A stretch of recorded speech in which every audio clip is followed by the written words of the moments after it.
Al-Fatihah. A'udzubillahi minasyaitonir rajim.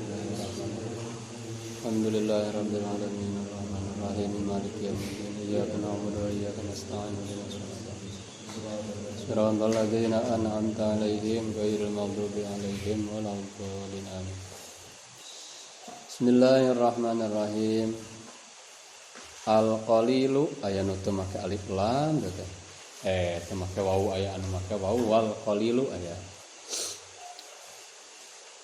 Al-qalilu yatanajjasu biwuqu'in najasati fi wa illam yataghayyar. Ayeuna urang maju kana hukum kamari mah karek ukuranana ukuran cai saeutik teh madunal kullatain cai anu debitna ngara sesuai jeung bahasa anu digunakeun ayeuna debit cai anu debitna kurang tina 2 kullah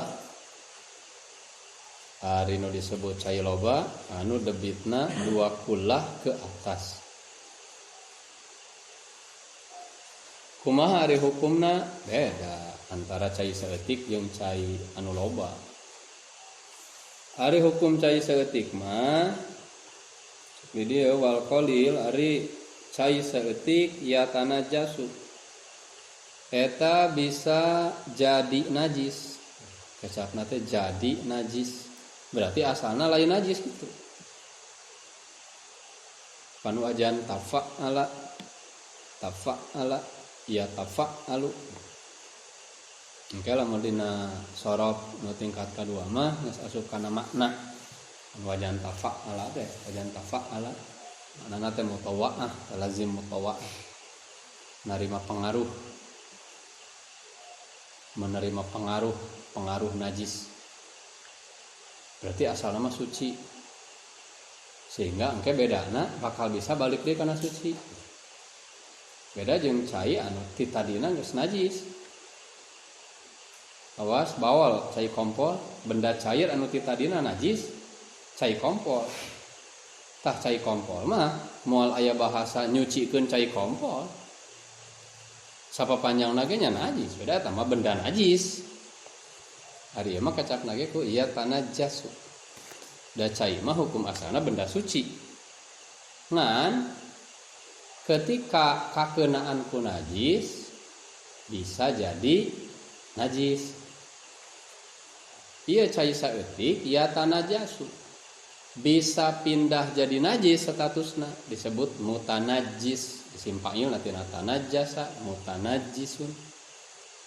Bisa jadi mutanajis cai saeutik mah biwuqu'in najasa ku sebab asup ku sebab adak waqa'a mah tumiba mah kena ku sebab kena.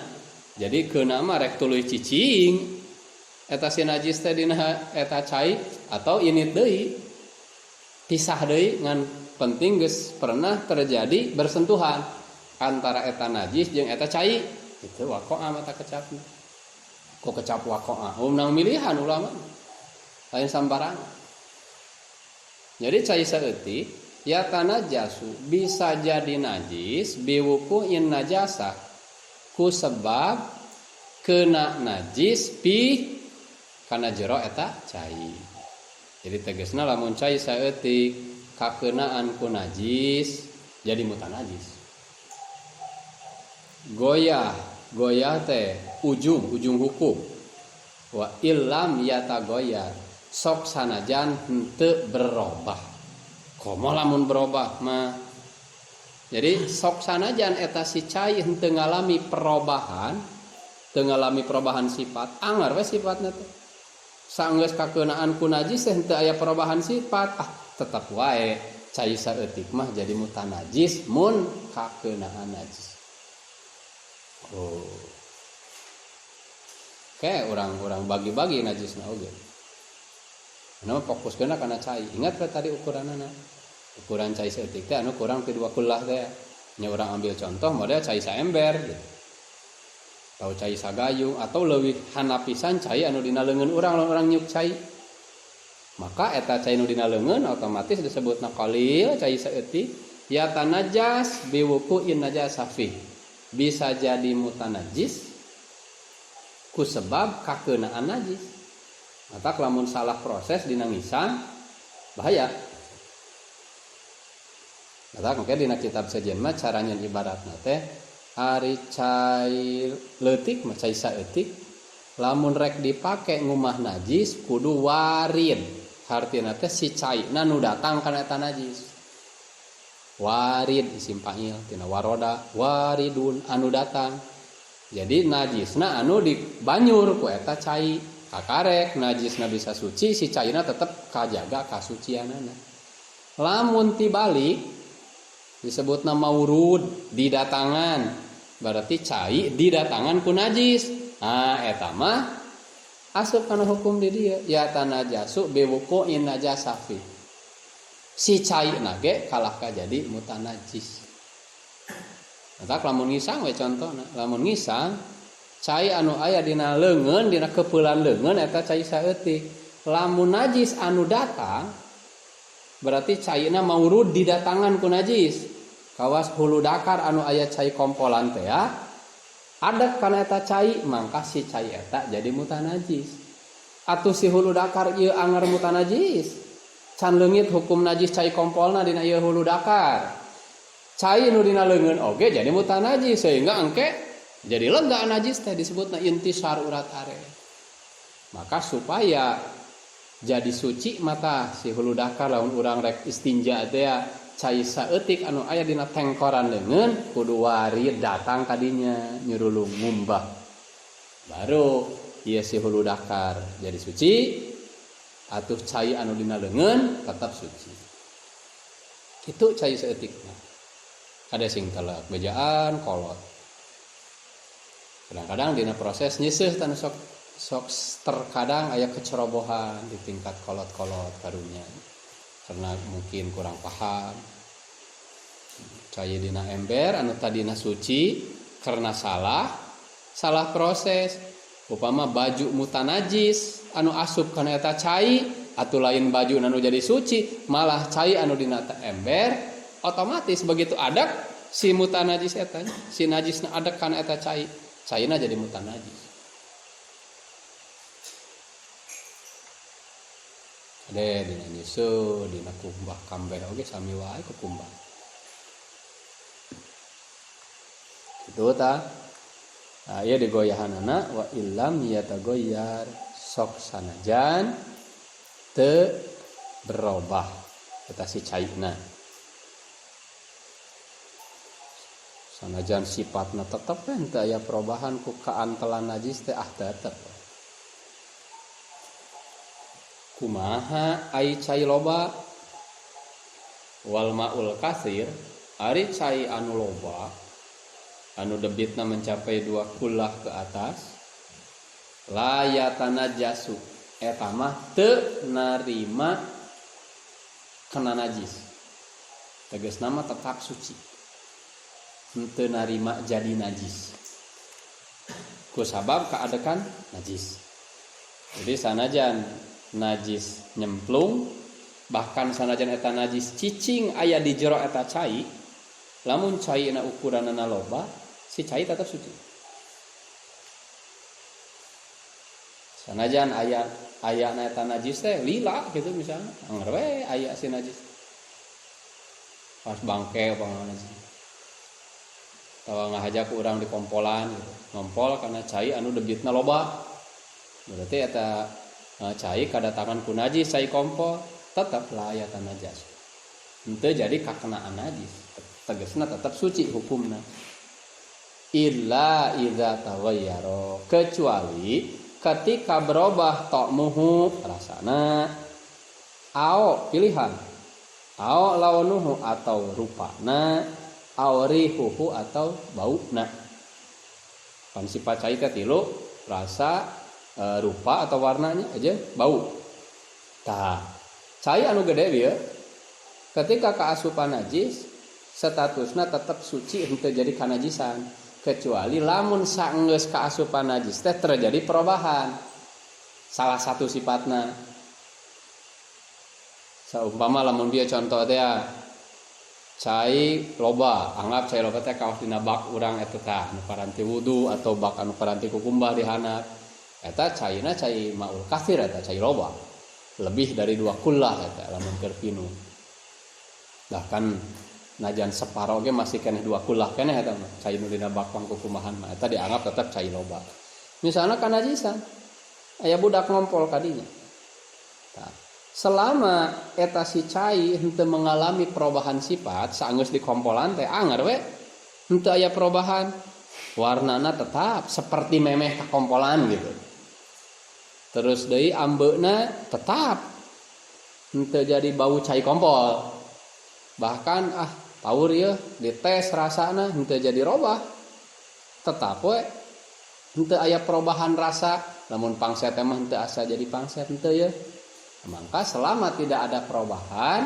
cai nu loba eta suci keneh ngan lamun terjadi we perubahan sifat saenggeus kanajisan teh lamun dia teh nah bauna wungkul anu robah teh memang rupa mah teu robah ngan pedah bauna asa jadi bau cai kompol ieu teh cai teh saenggeus dikompolan teh gitu mangka eta mah wayahna si cai loba eta jadi mutanajis arti mah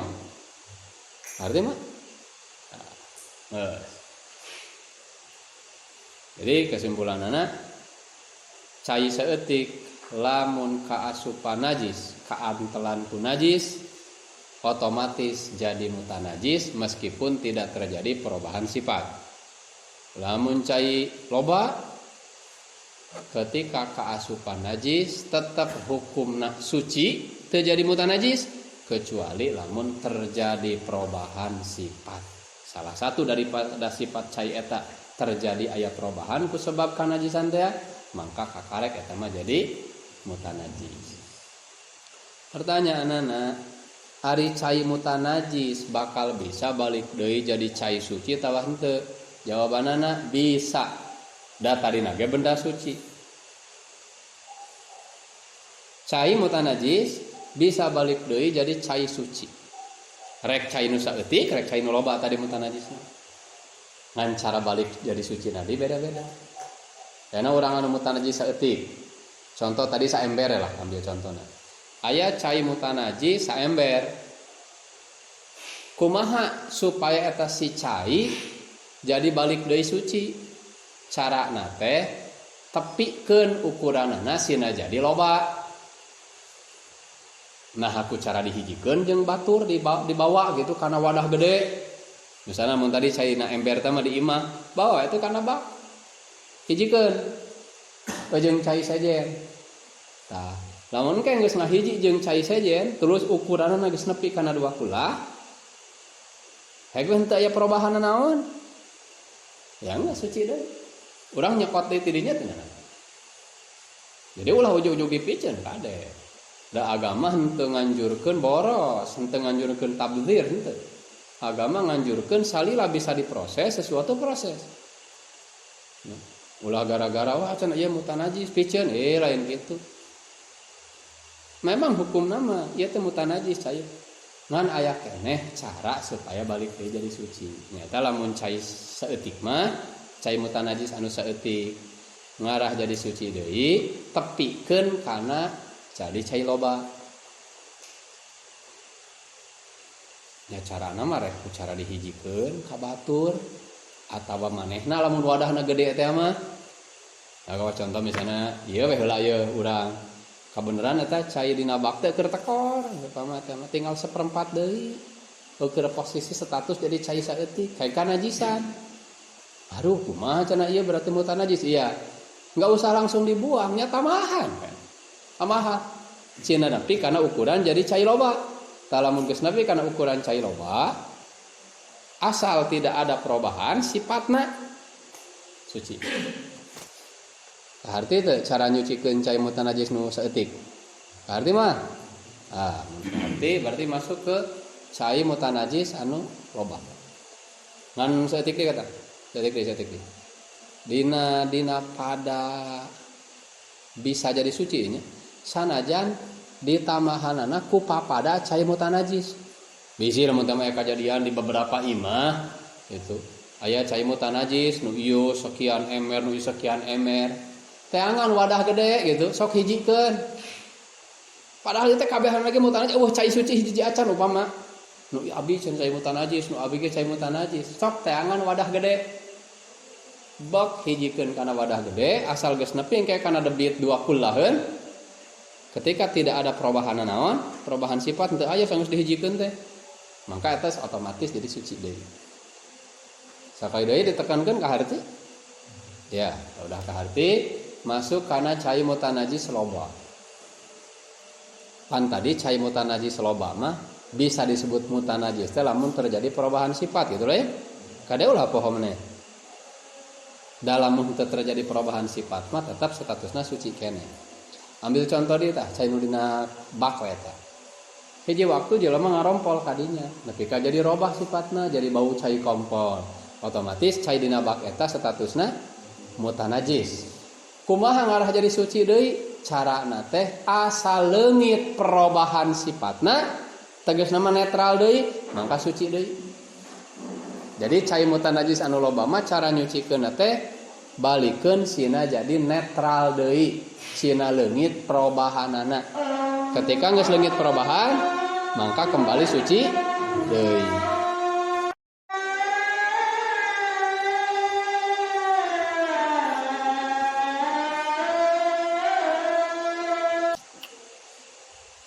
oh bieu teh cai mutan najis loba maul kasir teh anu mutan najis cara supaya kembali suci deui patokanana asal leungit perubahan sifat teh lamun anu robahna teh bauna asal geus leungit perubahan bauna teh netral deui ya suci tah ari cara leungitna eta perubahan mutlak artina mutlak teh nah aku sabab ditamahan ku cai sejen hayo ditamahan nepi ka saenggeus hayo ditamahan leungit perubahan eta sifat ya suci atau ku cara dikurangan lamun teh mah loba pisan ieu teh cai teh leuwih ti genep 7 8 kulah boa ngan ieu gara-gara dikarompolan jadi bau cai kompol robah sifatna ya robah bauna mutan najis otomatis tah cara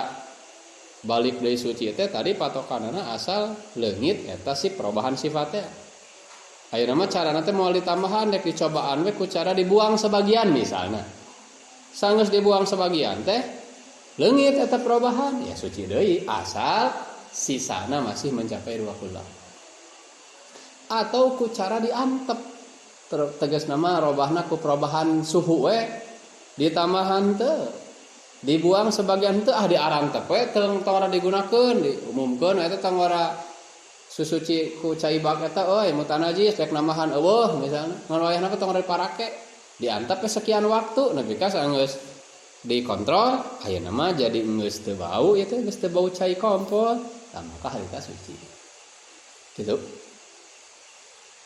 jadi cara leungit perubahanana mah mutlak henteu kudu ku satu cara nah aku cara ditambahan di ku cai sejen sanajan cai mutan najis nu dipake namahanana itu atau aku cara dibuang saware nu penting sesana masih mencapai 2 kula atau ku cara diantep nu penting mah leungit eta perubahan mangka leungit hukum mutan najis balik deui ka hukum asal yakni suci arti moal ya kardi mah ngabalikeun deui tina mutan najis kana suci geus eta masalah cai lamun bersentuhan jeung najis kitu statusna lamun aya cai bersentuhan aja benda najis keun we engke dihareup da bakal aya pengenalan naon wae ari benda anu statusna najis nya engke we dihareup aya pasalna karena mah urang fokus mikirkeun heula cai tah ieu dina cai saeutik jeung cai loba kakarek nyaritakeun sama salah nyata lamun bersentuhan jeung najis engke pertanyaanna kumaha lamun bersentuhan jeung benda suci najis bersentuhan jeung benda suci nya kawas jeung kai jeung daun-daun kayak gitu batu, tanah kan benda suci eta mah kade. Hukum asalna benda suci. Kumaha lamun aya cai bersentuhan jeung benda-benda suci. Nya kitu deui aya kana sisa pertanyaan. Kumaha lamun perubahan eta si cai teh lain ku sabab najis lamun dina nu robah tadi teh. Tuh masih kana sisa kan anggeus pembahasan cai. Ngan anu aya dina matan mah ieu dipokokeun hiji we. Ketika eta cai bersentuhan jeung najis nu dina matan mah. Sabab eta nu paling berat. Nu paling berat derajatna jadi turun kana mata najis, derajat panghandapna. Tapi teh aya derajat pertengahan suci ngan teu bisa dipakai suci. Suci mah suci keneh eta si cai teh. Ngan lamun dipake suci teu bisa. Eta anu can kacaritakeun, ai cai nu suci mah ieu asal, hukum asal cai suci. Ketika bersentuhan jeung najis, tadi teh ningali ukuranana, lamun ukuran caina saeutik, otomatis begitu bersentuhan jeung najis jadi mutanajis. Meskipun tidak terjadi perubahan sifat. Lamun ukuranana loba, maka tetap suci kecuali lamun terjadi perubahan sifat saenggeus bersentuhan jeung eta najis. Kitu ngomongna kade.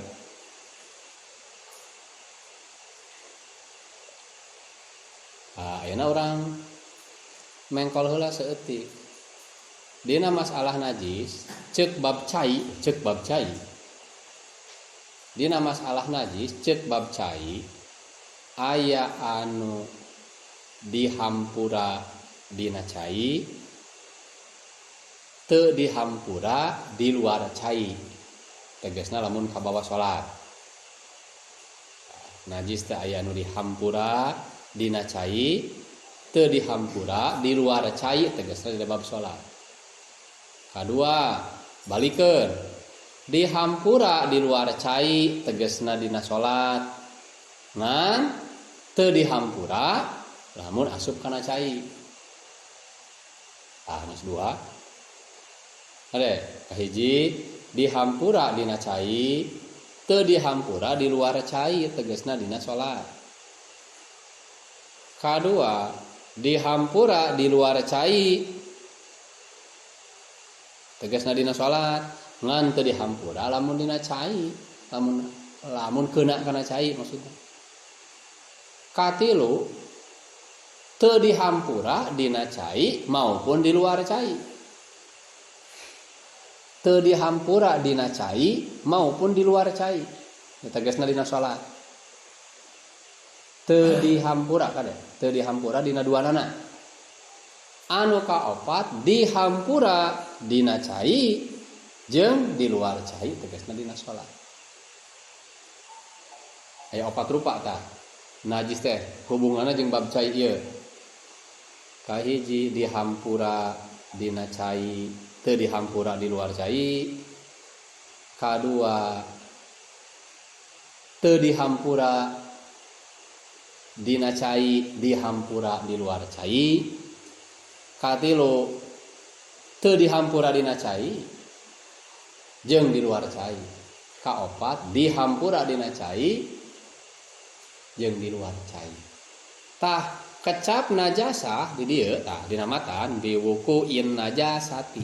Kecap najis anu dimaksud di dieu nyata dua. Kahiji nu teu dihampura dina cai sanajan dihampura di luar. Tegasna dina salat. Anu kaduana anu teu dihampura dina duanana. Eta maksudna. Berarti lamun anu dihampura dina bab cai, najan dina salat mah teu dihampura. Jeung nu dihampura dina duanana, tah eta mah teu aya pengaruh kana masalah ieu. Urang nyaho we heula ieu. Urang nyahokeun, ari anu dihampura dina cai, teu dihampura di luar cai tegasna dina salat naon? Bangke sato nu teu aya getihan ketika dibunuh. Bangke sato nu teu aya getihan mengalir gitu. Da getih mah mungkin eta sato teh boga getih dina tubuhna. Cuman ketika dibunuh atau disobekkeun anggota tubuhna teu aya darah nu mengalir. Nah maka bangke sato nu kitu dihampura dina cai teu dihampura dina luar cai tegasna di bab salat. Contona bangke sireum, bangke laler dan lain-lain anu mirip kadinya. Jadi lamun aya bangke sireum asup kana cai, rek cai saeutik rek cai loba tidak ada pengaruh. Urang aya cai dina gelas katingali aya bangke sireum ngambang eta si cai tetap suci lamun tadina suci. Tapi lamun urang salat dina pakaian atau tempat salat atau badan aya bangke sireum eta teh dihampura. Tegasna engke dina bab pembatalan salat bisa batal salat. Ku sabab mawa bangke eta. Ayeuna balikeun anu teu dihampura dina cai tapi dihampura dina bab salat. Getih atawa nanah nu sorangan nu urang. Mun saeutik jeung lain ngahaja dikaluarkeun.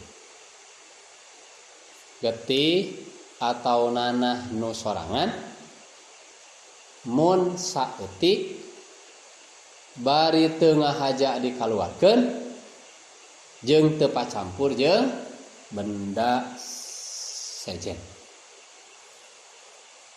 Ta eta lamun dina bab salat mah dihampura.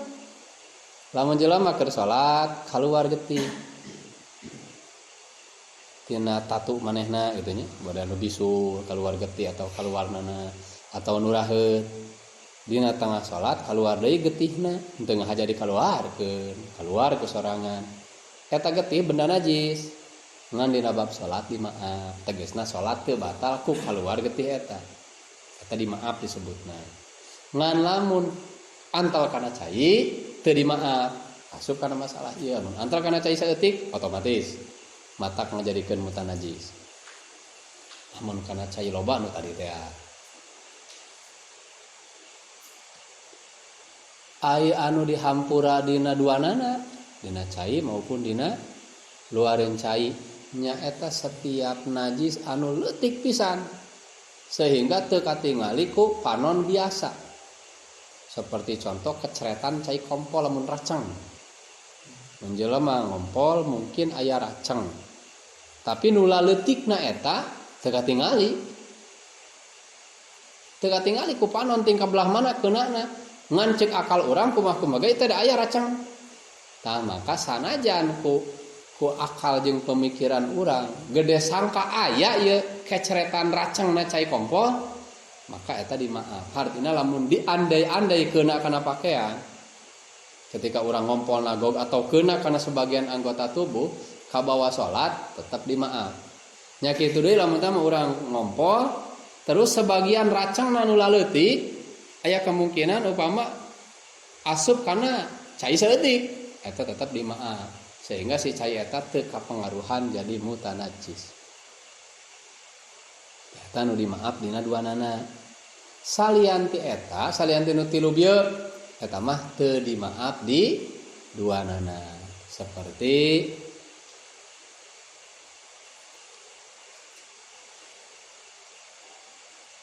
bangke binatang nu punya darah ya. Namun ketika dibunuh teh sok biasa aya mengalir darah. Eta mah teu dimaaf di ditu di dieu.